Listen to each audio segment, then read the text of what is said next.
بسم اللہ الرحمن الرحیم۔ وضو کی سنتوں کا بیان۔ وضو پر ثواب پانے کے لیے اور حکم بجا لانے کے لیے ضروری ہے کہ وضو کی نیت کی جائے، اور اگر وضو پر ثواب پانے اور اللہ کا حکم پورا کرنے کے لیے حکم الہی بجا لانے کی نیت سے وضو بندہ کرے پھر ثواب ملے گا۔ اگر اس نیت سے بغیر نیت کے بندہ وضو کرے گا تو کیا ہوگا؟ پھر اس پہ ثواب وضو ہو جائے گا، ثواب نہیں ملے گا۔ وضو کی سنت نمبر 1، بسم اللہ سے شروع کرے وضو کرنا، اور اگر وضو سے پہلے استنجا کرے تو استنجا کرنے سے پہلے اور استنجا کرنے کے بعد بسم اللہ پڑھے، مگر واش روم میں، ٹھیک ہے، اور اس کے علاوہ پھر جب کپڑے اتارے واش روم کے اندر استنجا کرنے کے لیے اس وقت، اور گندگی والی جگہ پہ، نجاست والی جگہ پر ذکر الہی کرنا یہ منع ہے۔ نمبر 2، شروع یوں کرے کہ پہلے ہاتھوں کو گٹوں تک 3 بار دھوئے۔ نمبر 3، اگر پانی بڑے برتن میں ہو تو اور کوئی چھوٹا برتن پاس نہ ہو جس کے ذریعے سے پانی انڈیل کر دھویا جائے، ہاتھ دھویا جائے، تو اسے چاہیے کہ بائیں ہاتھ کی انگلیاں ملا کر، بائیں ہاتھ کی انگلیاں یعنی کہ اس طرح ملا کر صرف وہ انگلیاں پانی میں ڈالے، صرف اتنی انگلیاں پانی میں ڈالے، ہتھیلی کا کوئی حصہ پانی میں نہ پڑے، اور پانی نکال کر داہنا ہاتھ گٹوں تک 3 بار دھوئے، پھر دانے ہاتھ کو، یعنی کہ 3 بار آپ نے دانے ہاتھ کو دھویا تو اگر پورا دھو لیا دانے ہاتھ کو تو پھر اس دانے ہاتھ کو اس پانی والے برتن میں ڈالے، جہاں تک وہ ہاتھ دھویا ہے وہاں تک بندہ اس کا ڈال سکتا ہے، اور جہاں تک دھویا ہے بلا تکلف پانی میں ڈال سکتا ہے، اور اس سے پانی نکال کر اپنے بائیں ہاتھ پر ڈالے، بائیں ہاتھ دھوئے۔ نمبر 4، یہ اس صورت میں ہے کہ ہاتھ میں نجاست نہ لگی ہو، یعنی کہ کنڈیشن اس طرح کی ہوگی کہ بڑے برتن میں پانی ہے اور چھوٹا برتن پاس موجود نہیں، تو بندہ اپنے بائیں ہاتھ کے ذریعے سے، بائیں ہاتھ کی انگلیوں کے ذریعے سے اس برتن سے پانی نکال کر اپنے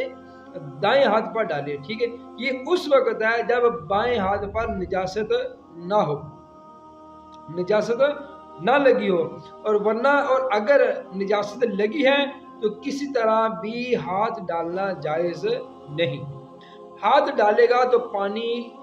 ناپاک ہو جائے گا۔ نمبر 5، اگر چھوٹے برتن میں پانی ہے یا پانی تو بڑے برتن میں ہے مگر وہاں کوئی چھوٹا برتن بھی موجود ہے اور اس نے بے دھوئے ہاتھ پانی میں ڈال دیا بلکہ انگلی کا پورا بھی یا ناخن اس کے اندر ڈال دیا پانی کے اندر، تو وہ سارے کا سارا پانی کیا ہو جائے گا؟ وضو کے لیے قابل نہ رہے گا، وہ مائع مستعمل ہو جائے گا۔ مائع مستعمل یعنی کہ استعمال شدہ پانی، استعمال کیا ہوا پانی وہ ہو جائے گا، اور اس سے وضو جائز نہیں۔ کہتے ہیں یہ اس وقت ہے کہ جتنا ہاتھ پانی میں پہنچا اس کا کوئی حصہ بے دھلا ہو، ورنہ اگر پہلے ہاتھ دھو چکا اور اس کے بعد یعنی کہ کہتے ہیں کہ پانی کے اندر بندے نے ہاتھ ڈالا، ہاتھ ڈالنے کے بعد کوئی حدث لائق ہو گیا۔ نمبر 6،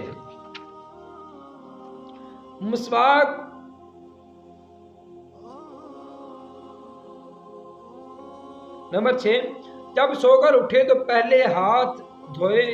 استنجے سے پہلے اور بعد میں، اور مسواک دائیں ہاتھ سے کرے اور اس طرح ہاتھ میں لے کر چنگلیاں مسواک کے نیچے اور بیچ کی 3 انگلیاں اوپر اور انگوٹھا سرے پر نیچے ہو اور مٹھی بند ہو۔ اس طرح مسواک اپنے ہاتھ میں پکڑے۔ دانتوں کی چوڑائی میں مسواک کرے، لمبائی میں نہیں، اور چت لیٹ کر مسواک نہ کرے۔ آگے کہتی ہیں اگر مسواک نہ ہو تو انگلی یا سنگین یعنی موٹا کپڑا ہو جائے، ٹھیک ہے، سنگین کپڑے سے دانت مانج لے۔ یوں ہی اگر دانت نہ ہو تو انگلی یا کپڑا مسوڑوں پر پھیر لے، تو اس سے بھی کیا ہوگا، انشاءاللہ مسواک کرنے کا ثواب ملے گا۔ مسواک نماز کے لیے سنت نہیں ہے، مسواک کرنا نماز کے لیے سنت نہیں بلکہ وضو کے لیے سنت ہے۔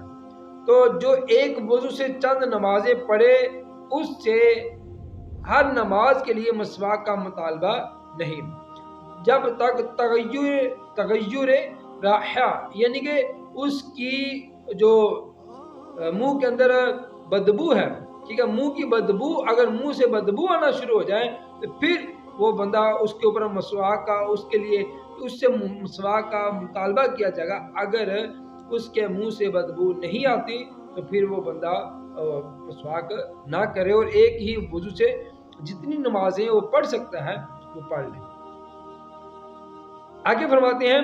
پھر 3 چلو پانی سے 3 کلیاں کرے، 3 چلو پانی سے اس کے ساتھ 3 کلیاں کرے، ہر بار منہ کے ہر پرزے پر پانی بہہ جائے، اور روزہ دار نہ ہو، اگر بندہ روزہ دار اگر مسلمان روزہ دار نہ ہو تو غرغرہ کرے۔ نیکسٹ، پھر 3 چلو سے 3 بار ناک میں پانی چڑھائے کہ جہاں تک نرم گوشت ہوتا ہے ہر بار اس پر پانی بہہ جائے، اور روزہ دار نہ ہو تو ناک کی جڑ تک پانی پہنچائے، اور یہ دونوں کام داہنے ہاتھ سے کرے، پھر بائیں ہاتھ سے ناک صاف کرے،